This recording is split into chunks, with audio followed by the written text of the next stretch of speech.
Bien-aimé de mon cœur, c'est avec un réel plaisir, une joie immense, que je vous retrouve aujourd'hui pour la suite de la lecture du livre Les mystères dévoilés, écrit par le bon frère Godfrey Ray King. Je remercie encore une fois toutes ces personnes qui me laissent des commentaires, toutes ces personnes qui nous mettent des likes et qui permettent de faire voir ce contenu à encore plus de personnes. Et je suis aussi ravi de vous annoncer la création d'un groupe I Am de tous les chercheurs de vérité francophones. Je vous laisse le lien d'accès à ce groupe dans la description de cette deuxième partie du chapitre 1 de ce livre qui est considéré comme étant le premier livre à lire pour tous les étudiants I Am. Je vous souhaite une très bonne écoute. Citation du maître Saint-Germain dans le livre. Chaque individu a en soi la divine flamme de vie et ce soi divin est déterminant où qu'il se trouve dans l'univers. Si l'individu, à cause de sa propre inertie mentale, ne veut pas faire l'effort nécessaire et réordonner ses habitudes séculaires de l'esprit ou du corps, il continuera d'être attaché aux chaînes qu'il s'est forgées lui-même. Mais s'il décide de connaître le Dieu intérieur et qu'il ose conférer à ce soi divin le contrôle complet de ses activités extérieures, il recevra une fois de plus la connaissance de sa maîtrise sur toute substance, connaissance qui fut sienne dès le début. Le temps est venu où de nombreux humains s'éveillent rapidement et, d'une manière ou d'une autre, ils doivent être induits à comprendre qu'ils ont vécu maintes et maintes fois des centaines, parfois des milliers de vies, chaque fois dans un nouveau corps physique. La loi de la réincarnation est, dans la croissance humaine, l'activité qui donne à l'individu la possibilité de rétablir un équilibre des conditions dont il a consciemment provoqué le déséquilibre. Ce n'est qu'une activité de la loi de compensation, de cause et d'effet, ou de ce qui pourrait s'appeler un processus d'équilibrage automatique régissant toutes les forces partout dans l'univers. La compréhension correcte de cette loi fournit l'explication de nombreuses conditions de l'expérience humaine qui, sans cela, paraissent tout à fait injustes. C'est la seule explication logique aux complexités et expériences infinies de la création humaine. Elle révèle le mode opératoire et la loi sur laquelle repose toute manifestation. Elle enseigne que le hasard ou l'accident n'existe pas. Tout est régi par la loi parfaite, directe et exacte. Chaque expérience de conscience a un antécédent et toute chose est à l'instant même la cause d'un effet à venir. Si, au cours d'une vie, un homme a porté préjudice à une femme, il peut être certain de se réincarner dans une forme féminine et de passer par une expérience similaire jusqu'à ce qu'il réalise ce qu'il a fait endurer et qu'il en fasse l'expérience. La même chose est vraie pour une femme qui a été injuste avec un homme ou lui a fait du tort. C'est le seul moyen par lequel un individu est obligé, ou plutôt, il s'oblige lui-même à faire l'expérience et de la cause et de l'effet de tout ce qu'il génère dans le monde. Un individu peut créer tout ce qu'il veut dans son propre monde et en faire l'expérience.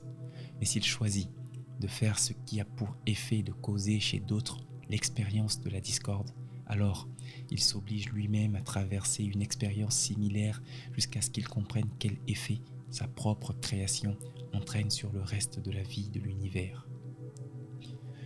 Venez avec moi et revoyons ensemble la vie physique dans laquelle vous avez utilisé une forme féminine en France, où vous étiez une cantatrice merveilleusement accomplie, dotée d'une voix, d'une beauté et d'une puissance rare.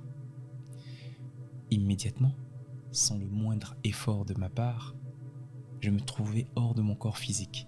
Le voyant nettement reposé sur le sol, je me demandais s'il était en sécurité là, sur le flanc de la montagne, lorsque Saint-Germain, en réponse à ma pensée, répondit « Ne soyez pas troublés, rien au monde ne peut blesser votre corps pendant notre absence. Regardez. » Instantanément, je le vis, entouré d'une flamme blanche formant un cercle d'environ 15 mètres de diamètre.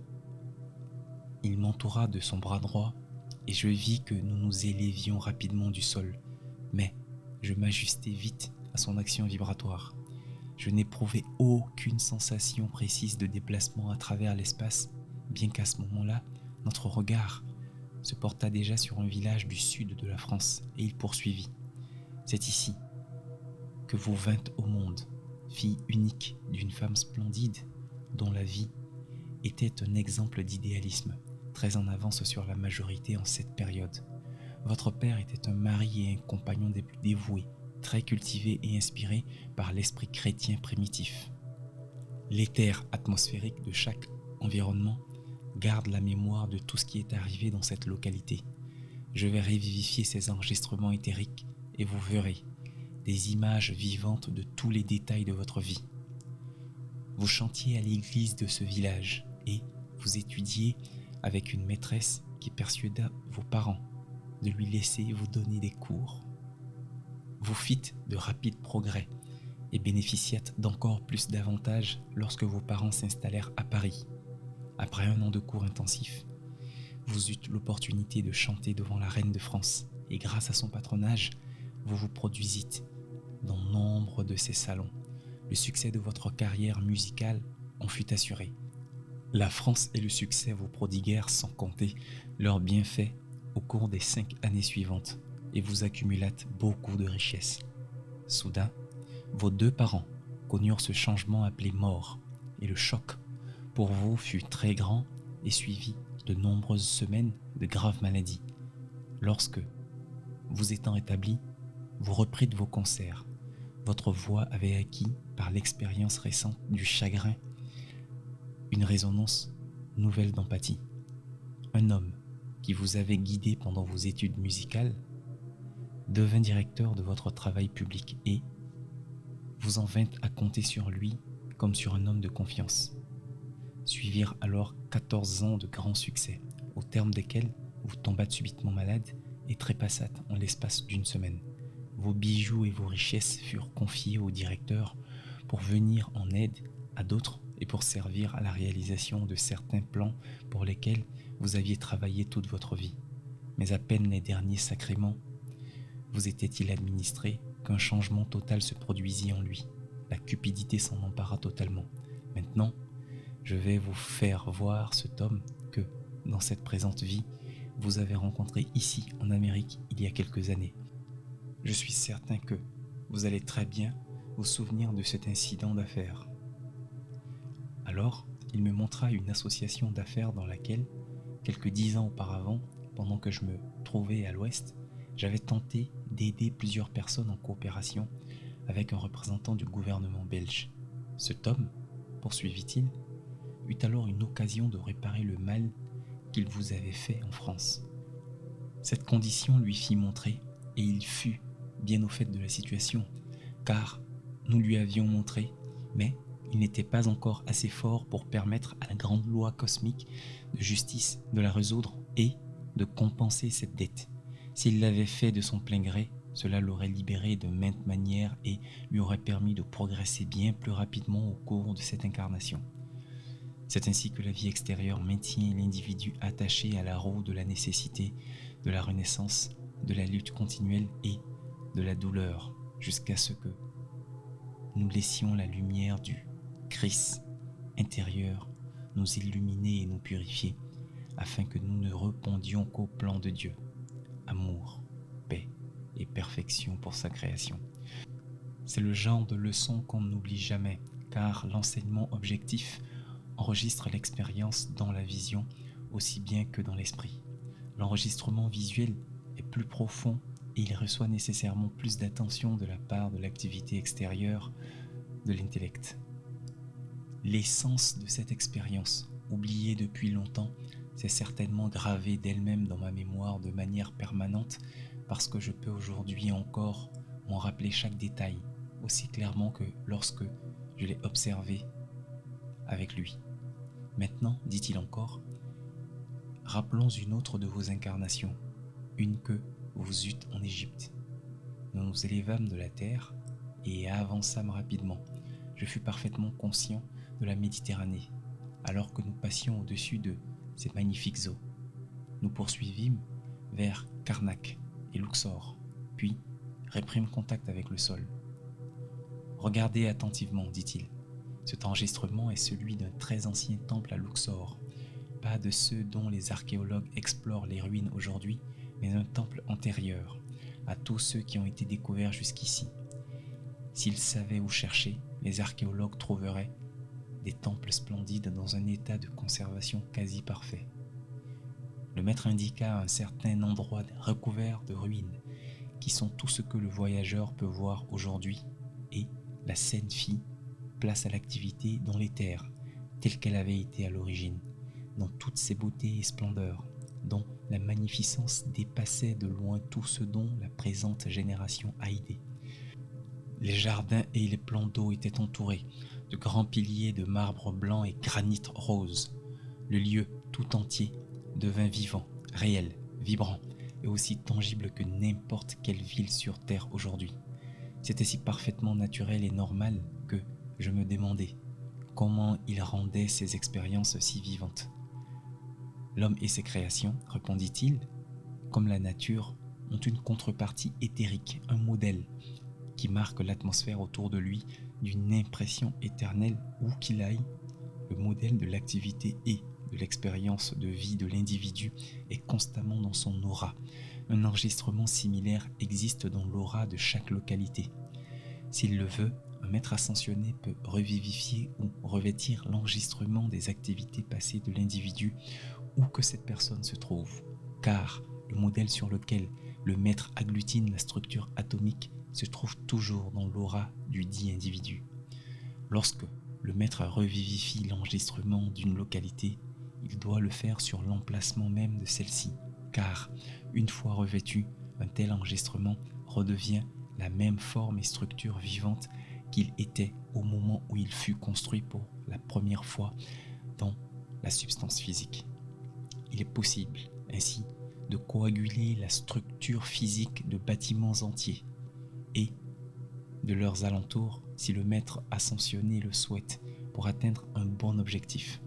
Lorsque quelqu'un atteint cette maîtrise de source divine, il peut réellement revivifier et réanimer tout enregistrement éthérique qu'il désire rendre visible pour l'instruction et le bénéfice d'étudiants ou d'autres personnes.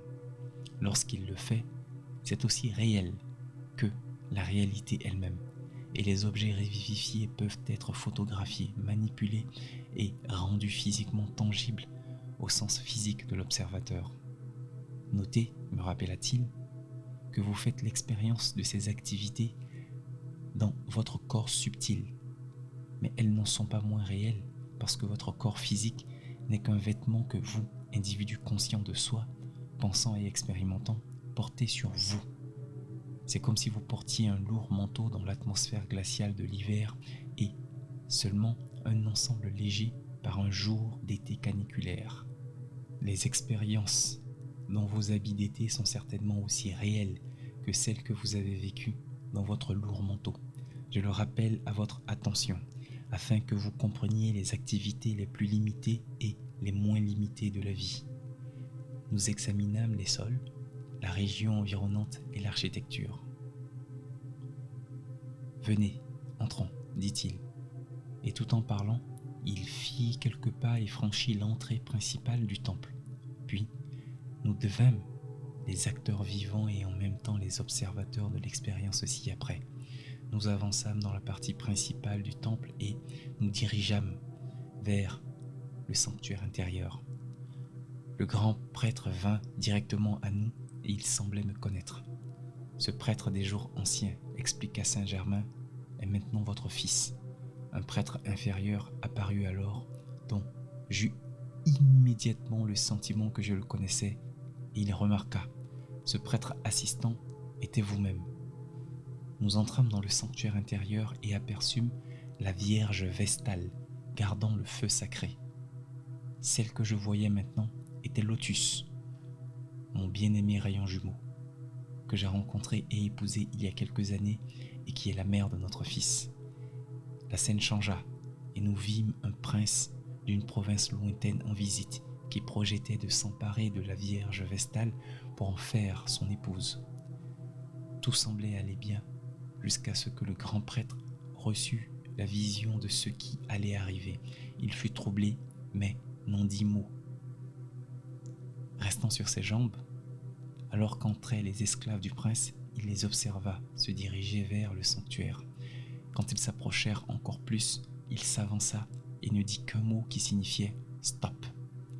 Un esclave, plus audacieux que les autres, continua d'avancer. Le grand prêtre lui enjoignit de reculer, mais l'esclave continua d'approcher. Lorsqu'il eut atteint un certain cercle sacré de force qui émanait de l'autel, le prêtre n'hésita plus. Il s'avança jusqu'au bord extérieur de ce rayonnement protecteur, leva sa main droite et pointa droit sur l'esclave. Une flamme fulgurante jaillit tel un éclair et l'esclave tomba sans vie sur le sol. Le prince, qui observait la scène, s'avança, pris d'une rage folle. « Stop !» ordonna à nouveau le prêtre d'une voix qui claqua comme un coup de tonnerre. Le prince hésita un moment, abasourdi par la puissance même de l'ordre, et le prêtre poursuivit. « Écoutez-moi bien. Vous ne profanerez pas le plus grand des dons de Dieu faits au temple de vie. Partez, avant que vous ne suiviez l'exemple de votre esclave, trop effronté et fourvoyé. » Le grand prêtre avait parfaitement conscience de la puissance qu'il pouvait exercer et, en même temps qu'il continuait à surveiller le prince, il était l'incarnation même du self-control, d'une force illimitée, maintenue consciemment, soumise à sa volonté. Il était toute majesté, couronné de puissance éternelle.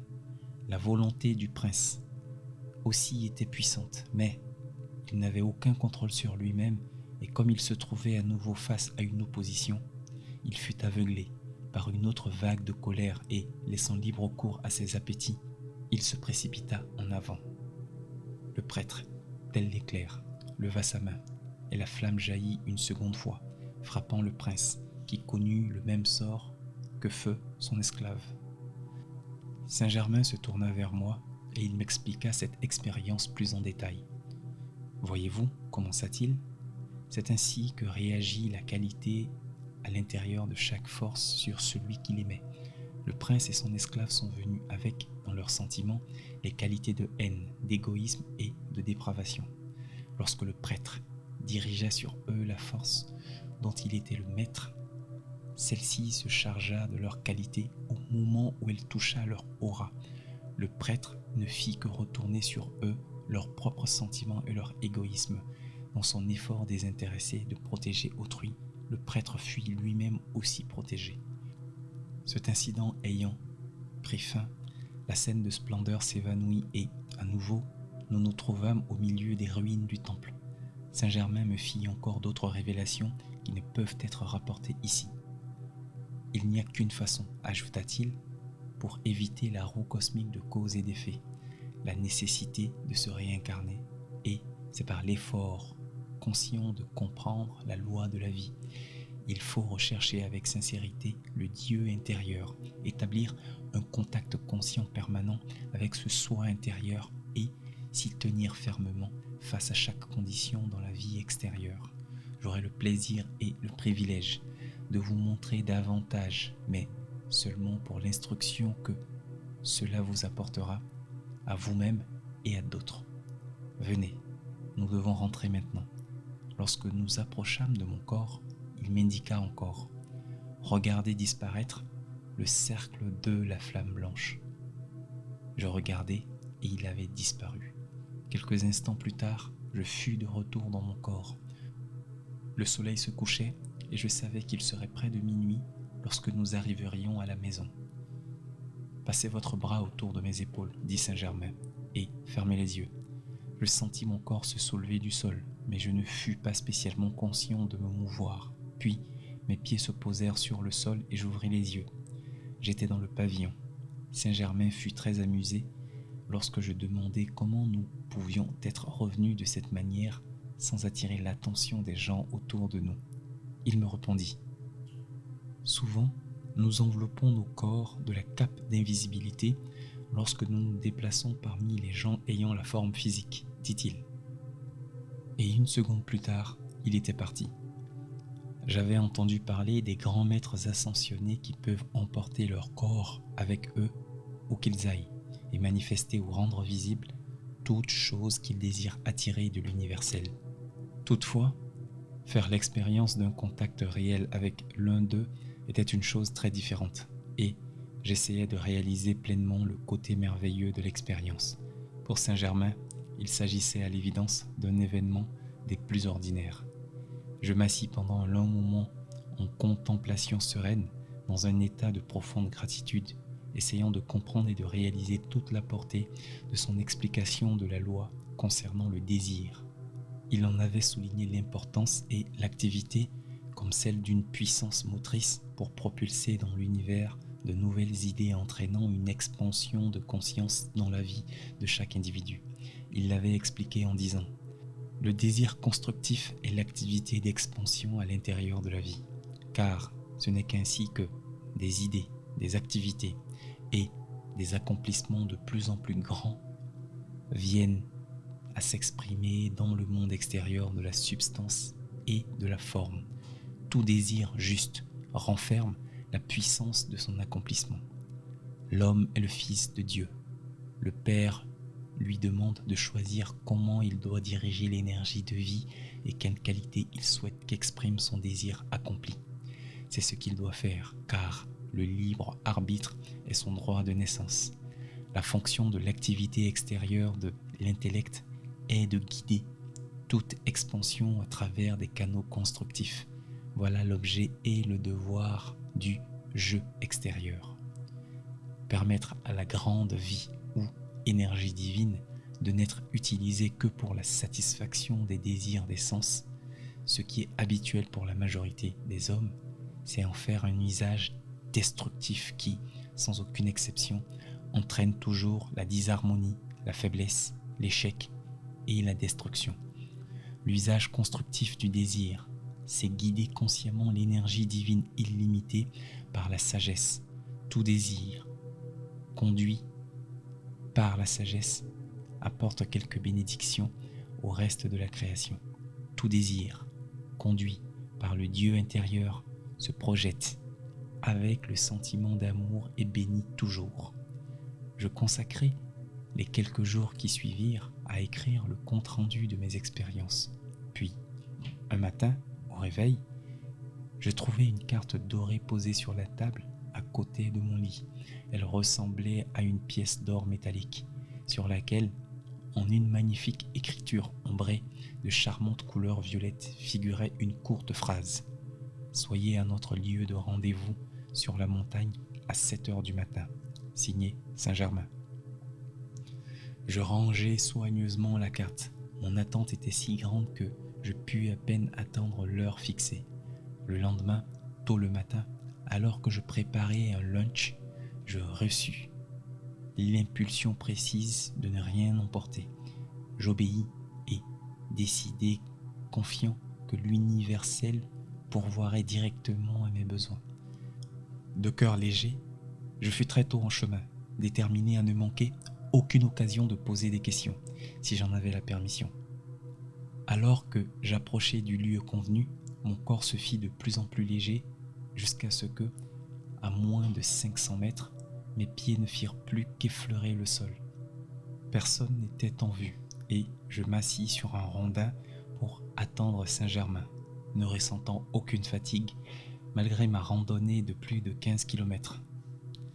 Alors que je pensais au merveilleux privilège et à la bénédiction qui devait m'arriver, j'entendis craquer une brindille.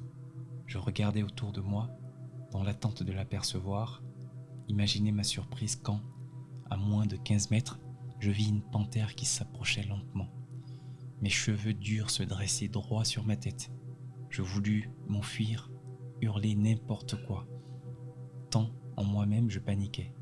Mais il aurait été inutile de fuir car un bond de la panthère m'aurait été fatal. Mon esprit tourbillonnait, tant ma peur était grande. Lorsqu'une idée surgit nettement en moi et retint mon attention, je réalisai que j'avais juste en moi la puissante présence de Dieu et que cette présence était tout amour. Ce superbe fauve aussi faisait partie de la vie de Dieu et je me forçais à le regarder droit dans les yeux. Alors la pensée s'imposa qu'une partie de Dieu ne pouvait pas en blesser une autre. Je ne fus plus conscient que de ce fait. Un sentiment d'amour me submergea et, tel un rayon de lumière, il fila vers la panthère et, avec lui, ma peur s'envola. Son pas feutré s'arrêta et je m'avançai lentement vers elle, sachant que l'amour de Dieu nous habitait tous les deux. Son regard méchant s'adoucit et, calmé, l'animal se redressa et s'approcha, frottant son épaule contre ma jambe. J'abaissai ma main et caressai la tête veloutée. Il me regarda un instant droit dans les yeux, puis se coucha et roula sur le dos comme un chaton espiègle. Sa fourrure était d'un beau brun roux et brillant, et son corps était long, souple et puissant. Je continuais à jouer avec lui quand, levant les yeux, je vis soudain Saint-Germain, debout à mes côtés. « Mon fils, dit-il, j'avais vu en vous cette grande force, sans quoi je n'aurais pas permis une épreuve aussi difficile. Vous avez dominé la peur, mes félicitations. Si vous n'aviez pas vaincu le soi extérieur, je n'aurais pas permis à la panthère de vous blesser. Mais notre association aurait cessé pour un temps. Je n'avais rien à voir avec la présence de la panthère à cet endroit. C'était inhérent à l'opération intérieure de la grande loi, comme vous allez le voir avant que l'association avec votre nouvel ami ne prenne fin. Maintenant que vous avez réussi le test du courage, il m'est possible de vous apporter une plus grande assistance. Chaque jour, vous deviendrez plus fort, plus heureux, et vous exprimerez une bien plus grande liberté. Il tendit sa main, et alors apparurent 4 petits gâteaux d'un beau brun doré d'environ 3 cm de côté. Il me les offrit et, à son invitation, je les mangeai. Ils étaient des plus délicieux. Immédiatement, j'eus une sensation de picotement stimulant dans tout le corps et j'éprouvai un nouveau sentiment de santé et de lucidité d'esprit. Saint-Germain prit place à mes côtés et mon instruction débuta. Fin de chapitre. Je vous remercie d'avoir pris le temps d'écouter et d'être arrivé jusqu'à ce niveau de la lecture. Ici donc prend fin le chapitre 1. Je vous donne rendez-vous sur le groupe des étudiants francophones IAM, mais aussi pour le chapitre 2 de la lecture de ce même livre, Les mystères dévoilés, que nous a donné le grand maître Saint-Germain par l'intermédiaire du bon frère Godfrey Ray King. Que la plénitude de la présence déverse sur nous son amour indispensable et que la plénitude de la présence nous donne toutes choses désirables. Je vous remercie.